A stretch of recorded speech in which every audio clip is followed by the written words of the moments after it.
Hey everyone, welcome back to Hit Wicket, and today we are going to be doing a preview for the South African team for the ODI World Cup that's coming up. We have done quite a few previews already. You can check that link out above. The South African squad looks quite decent, to be honest. They've sort of gone under the radar again, but that series against Australia was quite impressive. They were 2-0 down and they went on to win 3-2. And not only they came back, they ended up destroying Australia, to be honest, in those last few games. The way that game where Klaassen and Miller were just going, it was like watching stick cricket, honestly, at a point there. But their top six in the batting department looks really, really strong. Let's be honest. I guess we can just lead straight into the X side. But that top six of De Kock, Bavuma has actually been a very good performer in ODI cricket. Van der Dusen, we know his records averaging 60 odd or something. Markram has been in really good form of recent. And then Klaassen and Miller as your finishers, two of the best finishers in the world, I'd say. They're in excellent form. Like this South African side, a lot of people aren't really looking at it, but it looks very good to me. That top six, if like the top four can just bat till 35 overs, Klaassen and Miller can get you like 200 runs in those last like 18 overs. Against Australia, they got like 200 in the last like 15 overs. It was insane hitting. And they can do that. They've done that like a few times now. They hit bloody big. Klaassen is a very underrated player. He's probably one of the best like hitters of a ball out there. I'd say that top six is dangerous. And like De Kock's final World Cup, he always performs like somewhat at least. And then leading into that, probably a little bit weaker in the bowling without Nokia there. Big loss clearly. But I think Seven Janssen, he can bat. His bowling maybe not up to par yet in ODI cricket, but he's got the batting capability. And then I think two spinners would go with Maharaj Shamsi. And then Rabada you have to go with. And last one is between Coetzee and Ngidi. I think you're saying you'd go with Coetzee. I'd go with Coetzee, yeah. X Factor is he's pretty quick as well. Pretty angry. He brings a lot of passion to his game. But I think it'd be good to have probably an X Factor bowler there, which I think he is. Ngidi's like a safe option. That's true. You can go with him. But I think X Factor would be good. Plus, I think if I'm not wrong, I think he can actually bat a little bit too. I've little check that, but that's probably what I would go with. Okay. Predictions on where they'll finish. What are you going to go with? Look, they are a very strong side, but I'm not sure. I'm not convinced how they'd go in the subcontinent conditions. It is a little bit different. It will obviously, like the bounce won't be as true as it is in South Africa, I would say.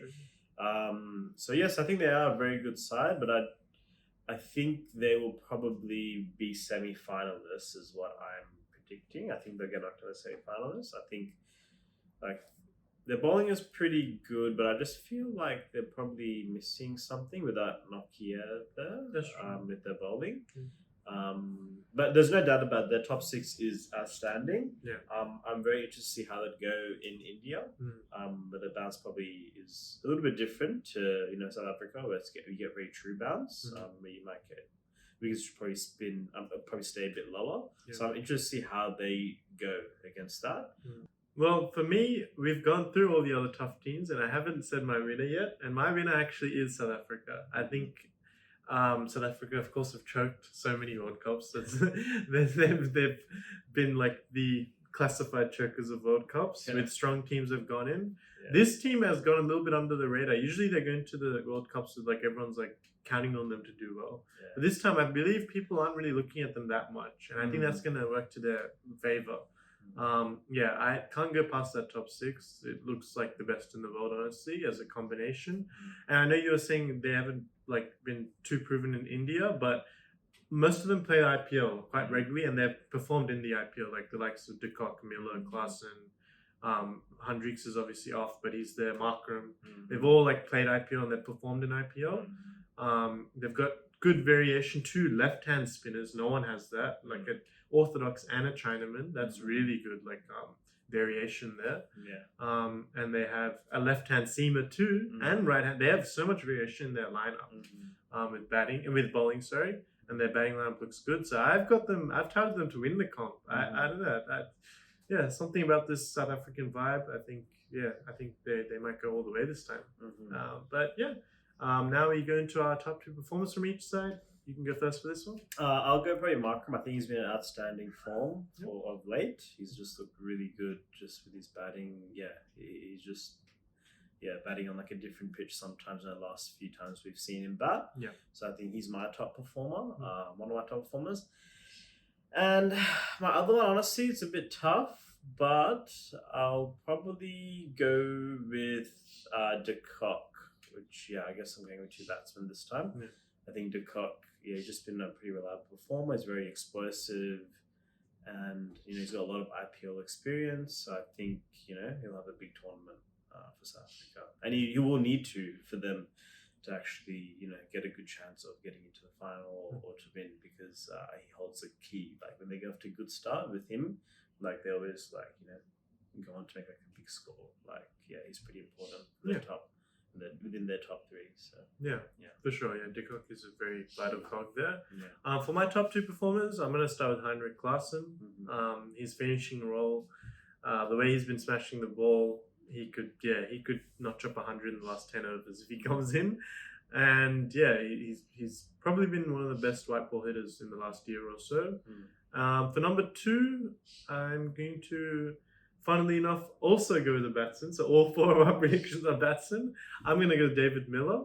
I just really love that combination of Klaassen and Miller a lot in the finishing role. I think even if only one of them performs, South Africa still look very dangerous. But if both come off, I can't imagine what's going to happen one day if both of them come off. And we saw it the other day against Australia. What happened? They got 250 in 15 overs. If they both come off in a single game, I'm scared for whoever the opposition is. They could get 450. So, I'm telling. And Miller's quite a consistent player. He's actually averaging 42, 43 for a number of years. He's got quite a few hundreds, and he's batted 6 his whole career. So, I think those two will have big tournaments, I feel. That's our preview done for South Africa. Let us know in the comments below how you think they'll go. And until next time, we'll see you guys later.